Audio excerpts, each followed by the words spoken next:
So let me guess, your gym is in a sea of invisible competitors. Well, it's time for you to ditch that generic logo, that generic brand that you have the kid next door build for you, and start building a brand that invites experience. Today, I'm going to walk you through the true nature of capturing that attention and bringing in the right memberships. When you first got that logo developed for your gym, or hire that first freelancer to do your gym's logo, you probably didn't think really much of it, its importance, what it really stood for, or even that impact its evolution could have on the presence of you as a gym owner and the gym itself. I mean, a logo doesn't really bring in members, right? It doesn't pay those bills, so why should you? Well, today I'm gonna go through the importance of experiences within the gym space, what this really means for gym owners in stage 2 of gym ownership, and how the growing impact of it can make your gym's growth be much more of an evolution to make it to stage 3, even stage 4 of your gym's ownership journey. So let's get right into it.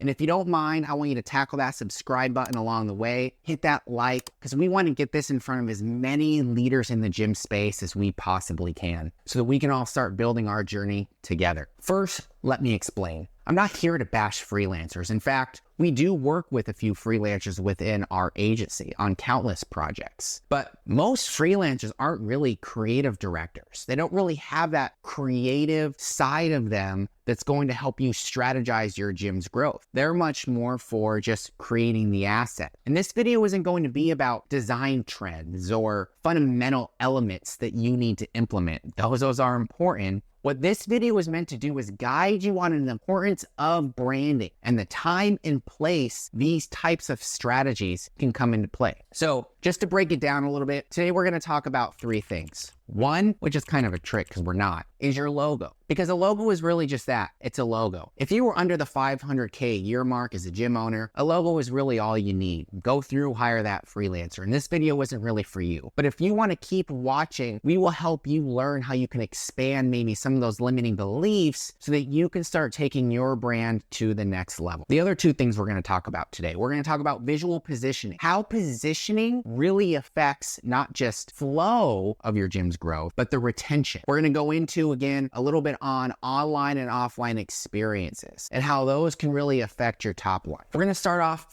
for an example. And the reason I use this example is because you can find a good video of it online, which I'll link down in the comments below. But there was a study done by Payless where they went through this whole rebranding of their look and feel. I think they called it something like Payless or something like that. Within this study, Payless opened a new store, as I said, called Payless, and somewhere I think in the richer district of LA. And they actually sold their shoes for about 300 times the amount of what they would sell them at Payless. Now, the price isn't really what's important here. What's important is the place, time, and their audience. They shifted their audience through the experiences that they provided. The shoe stayed the same. This was a 400% markup on a shoe. And this study has a much deeper meaning, but in short, the premise is the same. The experience that they provided was able to dictate the amount they could charge. And this experience is determined by the who, the how, and themselves, and how they represented themselves. As gym owners, these are the types of thought you need to take into consideration as you start to present yourself as you make it to that next stage of gym ownership. So let's get into our first section for today, which is that look and feel, positioning around a certain audience. And through this, there's a plethora of different things you can do. One, what are the types of equipment that your members really utilize? Your equipment in your group classes should be the focus and should be based around the core principles. For example, let's say you're a boxing gym, for instance. You don't really use workout machines, so why the hell do you have workout machines spread through your whole gym? You really want to start working on the types of people, right? So are you working with women, or do you want to work with people who are just looking to get that exercise and that commitment for the day. This is the start of how you're going to start realizing who your audience is and what types of equipment are being used, what types of equipment you can evolve, even down to what types of beverages or the look and feel of your workout bags, for instance. And you have a few boxing gyms out there right now that you can take precedence of that have done something similar to this. But let's say that's it. But if you're a little bit of a bigger gym and you're looking to bring in multiple different avenues, you can start looking at, all right, well, do I just keep my main workout section here and then I have different spectrums? And I'm going to give you an even further example. Let's say you're bringing in people that really want to work on taking control of their health. So would you focus more on having a section for biking and exercise, maybe a room for running, maybe a group class for yoga, or to go even deeper, maybe you're focusing on a much more extension of the types of yoga and the types of classes that you do. These big box gyms have something that you don't. They have commercial real estate. They have a lot of money that they're able to throw forth in each of these gyms, hence why they're able to have a lower cost per their memberships. Now, going into that a little bit deeper, this is going to get back into which we talked about in our last video a little bit, which I'll talk about in sync towards the end of this video. I'm going to talk a little bit about messaging and your communication. Going back to that specific boxing gym, choose that one. That's a great example here that we can go off of. And the communication that you're pushing amongst the other members of your gym. To make it easy, if we go off of you're working with moms that want to get better at self-defense, how are you communicating to them? Not just the words you are using, but how. How are you communicating to them? Do they want you to reach out to them via Facebook ads? Maybe they want you to do text messages. Or maybe they just want to know they feel safe coming to your gym. And so you set up your gym environment in a way that makes them feel safe. Maybe the onboarding of new members is tailored towards safety. Maybe you value safety so much that you do things within your gym to make all of the women that are part of that organization safe. Now, I know that's a lot, and there's a lot that can go into that, but that's the whole point of brand strategy, correct? And I want to ask you right now, if you were to look at your gym, who are the types of members that are utilizing your gym the most right now? And if so, why don't you write in the comment box down below? This is how you can start figuring out who your audience is. And as a gym owner, this is where you can start getting a little more creative into how you can take your gym to the next level. Again, comment down below. Now, before we move on, well, I'm not quite sure if you all know this yet, but we just recently released our first private podcast. This is a podcast that we utilize to help leaders in the gym space start looking at how they can build a much more sustainable lead flow. And this 3-episode series of just about 15 minutes a piece, we will start walking you through how you can start building that sustainable lead flow today in just 5 minutes per day. So getting into this next segment, I'm going to talk a little bit about you. How are you connected with yourself? How are you communicating not just with yourself as a leader, but how are you communicating to your team? How are you acting around your team? You know, grabbing attention is much more than that fancy logo. You are providing that experience, an experience that makes clients, members, and potential members want to come to your location and feel safe. It's funny, pun from my last one. This experience and positioning needs to match across everything you do, especially as you grow, because that consistency is going to slowly start to crumble as you bring on more people, as you start to bring in more A players, if you start opening new locations. And so you really need to focus on that experience with all forms of your communication. And that's going to actually start helping you stay more consistent amongst other things that you're doing. Now, you may have heard it before. I need a website that converts. I need a website that looks pretty. You do, but you don't. It's not about looking pretty. It's about providing an experience to your members that leave a good first impression. Because I'll be real with you. I know they say don't judge a book by its cover, but everyone does. If I read a review, if I go to a website and I see they don't really have it put together within their marketing or what they're trying to do to communicate to me, it means they're either lazy or they really don't know what they're doing. And why would I want to work out at a place, and how would I feel safe around a place that doesn't provide this experience? And your website needs to reflect that same experience, inner workings of your gym. And that goes to your team experience. Does your team follow the vision? Match the purpose of the gym? Have you set a good vision and really push that vision towards your gym members and not have it be some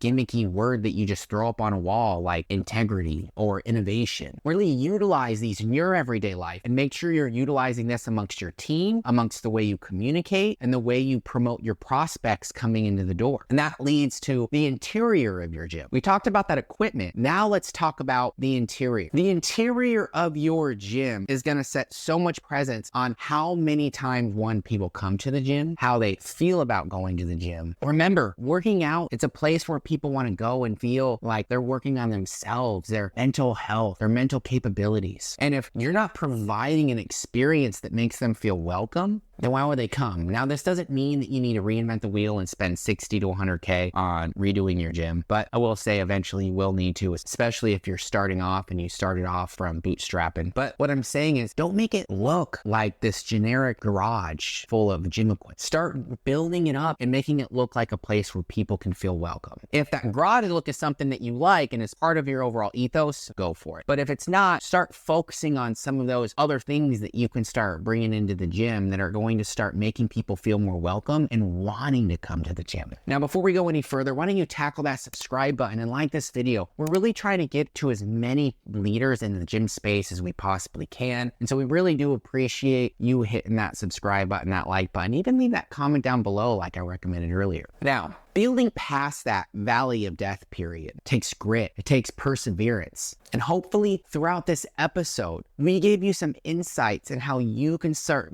building and utilizing some branding experiences that can help you push to that next level. If you want to learn more about some pillars within branding that you can take advantage of, why don't you watch this video up here? Or why don't you check down here where we've started to evolve our YouTube podcast and cast in general, the free one, not the private one, that you can start utilizing right now so that you can start hearing other individuals and the successes that help them make it to that next level. Again, my name is Zach. I appreciate you staying around this long, and we'll see you next time.